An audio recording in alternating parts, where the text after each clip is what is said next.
Hey guys, thank you for everybody who joined us today for our moment of silence for Aj. We got disconnected, so I wasn't able to thank everyone for sending out prayers and positive energy.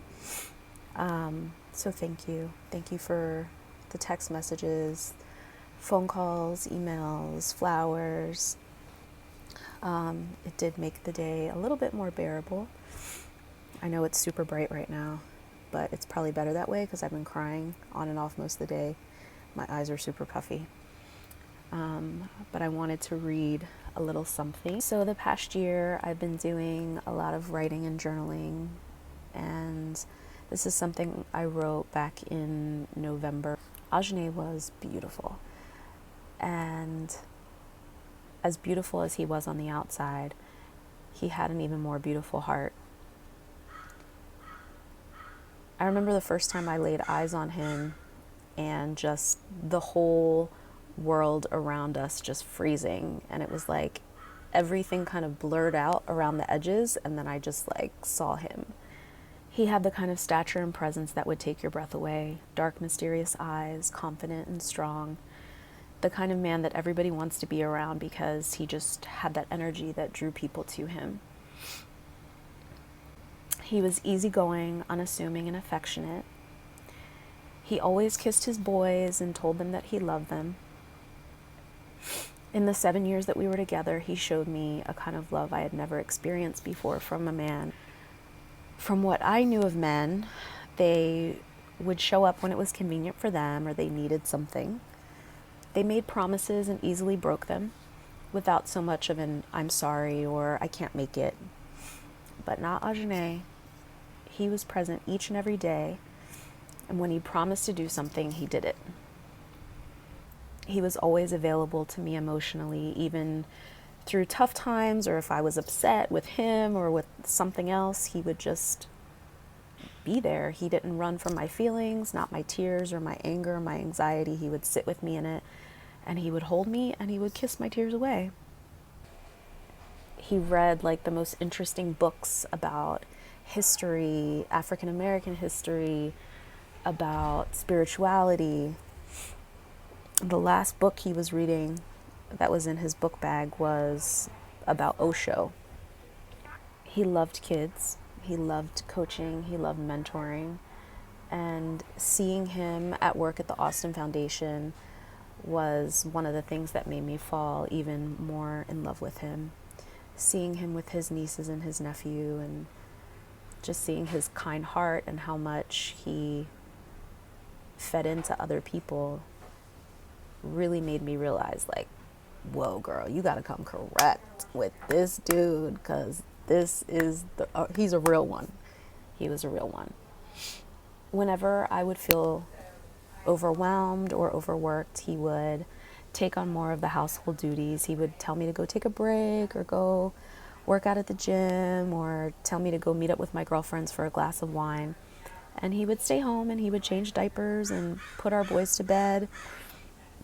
Oftentimes on Saturday mornings, he would wake up early and make pancakes for all of us. Or he'd go out and get donuts and coffee and some flowers for no other reason but just to see the smile on my face when I would wake up in the morning. One of my favorite things to do with him was to go work out, and we'd go to the gym together, go for a run, and I'd be lifting and he'd be like, "Hey, you need to, take it easy. You're doing too much." And I would always tell him I was fine, like I know what I'm doing. And in all of his 6'5", 235-pound glory, he would tell me I was the better athlete, and of course I did agree with him. And I love that his sense of adventure matched my own. When I first laid eyes on him down in New Orleans at the Essence Festival, I didn't know that we were going to get married like 17 months later and move to Korea and travel the world and have 3 babies in 4 years. Like, I didn't know that, but that was just all in, I guess, the adventure of our love story.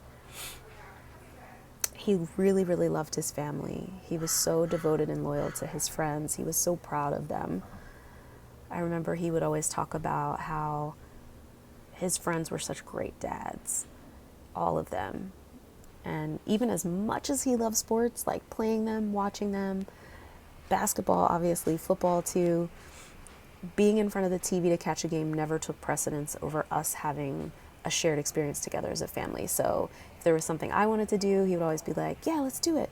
You know, I'll just catch the highlights when I come home. Or if the boys were getting crazy in the house and we had to take them to the park, he would say, oh, it's okay. You know, I'll catch the game later. There was just nothing more important to him than his family. And in our living room is a photo of us standing in front of the Leaning Tower of Pisa, kissing, so in love. We created our own legacy, and our life together was my greatest joy and accomplishment. And I feel like I fulfilled one of the greatest purposes for my life with him.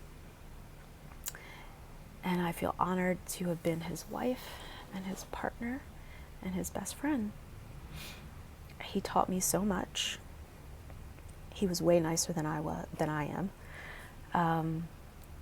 If I wanted to like gossip or talk shit about somebody, he always played the devil's advocate and would be like, well, did you ever think that maybe they...